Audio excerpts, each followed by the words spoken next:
अस्सलामु अलैकुम वरहमतुल्लाहि वबरकातुहू। आजकल एक अजीब मुरक्कब अखबारात में पढ़ने और टीवी पर सुनने को मिल रहा है, और वो मुरक्कब है कीमत सस्ती होना या कीमत महंगी होना। इस तरह हाल ही में किसी टीवी चैनल पर सुना कि फलां शय का भाव महंगा हो गया है। सही बात यह है कि महंगी कीमत नहीं होती, चीज़ महंगी होती है। इसी तरह जो चीज़ सस्ती होती है उसकी कीमत सस्ती नहीं बल्कि कम होती है। किसी चीज़ का भाव बढ़ता है तो वो चीज़ महंगी हो जाती है, और किसी चीज़ का भाव कम होता है तो वो सस्ती कहलाती है। दाम गिरता है, दाम चढ़ता है या बढ़ता है, कीमत कम होती है या ज़्यादा होती है, चीज़ सस्ती या महंगी होती है। मसलन यूं कहेंगे कि डॉलर का दाम गिर गया है, यानी डॉलर की कीमत कम हो गई है, डॉलर सस्ता हो गया है। इसी तरह से दो अल्फाज हैं, शिकवा और शिको। बाज़ तालिबे इल्म इन दोनों अल्फाज में कोई फ़र्क नहीं करते, लेकिन दोनों में बहुत फ़र्क है। शिकवा, इसमें काफ साकिन है, यानी शिक को अलग पढ़ा जाता है और वाह को अलग। मानी है शिकायत, गिला। ये अरबी का लफ्ज़ है, और ये वही लफ्ज़ है जो इकबाल की मशहूर नज़्मों शिकवा जवाब शिकवा में है। शिकवा करना भी उर्दू में मुस्तामल है। उर्दू में शिकवा होता है, शिकवा किया जाता है, यानी उर्दू में शिकवा मुज़क्कर है। इसी जवाब शिकवा में एक शेर है, क्या कहा, बहरे मुसलमान है फ़कत बाधा हूर, शिकवा बेजा भी करे कोई तो लाजिम है शऊर। स्टेनगास की लुगत के मुताबिक इसे अरबी में शिकवा यानी ताए मुदव्वरा से लिखा जाता है।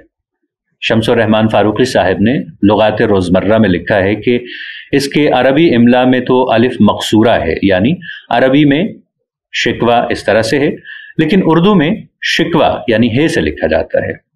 स्टेनगास से भी इसकी तस्दीक होती है। गालिबन फारसी वालों ने इसका इमला बदल कर शिकवा कर दिया, और उर्दू वालों ने फारसी की तकलीद की है। लफ्ज़ शिकवा की जमा उर्दू में शिकवे है, और मुगय्यरा हालत में भी शिकवे का लफ्ज़ आता है। जैसे गालिब का एक शेर है कि तुम अपने शिकवे की बातें न खोद खोद के पूछो, हज़र करो मेरे दिल से कि इसमें आग दबी है। लेकिन जो दूसरा लफ्ज़ है शिको, ये फारसी का लफ्ज़ है, और इसमें शीन के नीचे ज़ेर है, और इसे अलग से शीन पढ़ना है।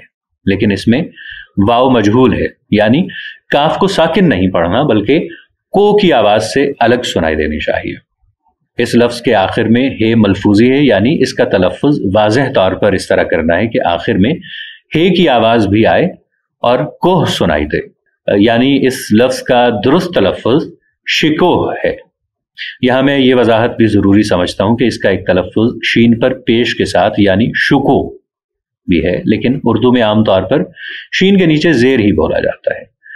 शिकोह के मानी है शान शौकत, रोब, दबदबा, जलाल। मुगल बादशाह शाहजहां के एक बेटे औरंगजेब आलमगीर के एक भाई का नाम दारा शिको था। आपने अगर वो कहानी पढ़ी है, आप इस बारे में जानते हैं तारीख के हवाले से, तो आप इस नाम से भी बखूबी वाकिफ होंगे। लेकिन बाज़ तालिबे इल्मों को दारा शिकवा मैंने बोलते सुना है, जो कि गलत है। इसमें शीन को अलग और कोह को अलग बोलना चाहिए। ये लफ्ज़ शिकोह मुरक्कबात में भी इस्तेमाल होता है, जैसे शानो शिको। हजरत इकबाल का एक शेर है, था ये अल्लाह का फरमा के शिको है परवेज, दो कलंदर को कि इसमें है मलूकाना सिफात। गालिब ने कहा है, मदह से ममदूह की देखी शिकोह, यहां अरस से रुतबाए जाहर खुला। गालिब के इस शेर से जाहिर है कि उर्दू में शिको मुअन्नस है, जबकि शिकवा मुज़क्कर है। मिलेंगे एक नई वीडियो के साथ, तब तक के लिए ताहिर उबैद चौधरी को दीजिए इजाजत। अल्लाह निगहबान।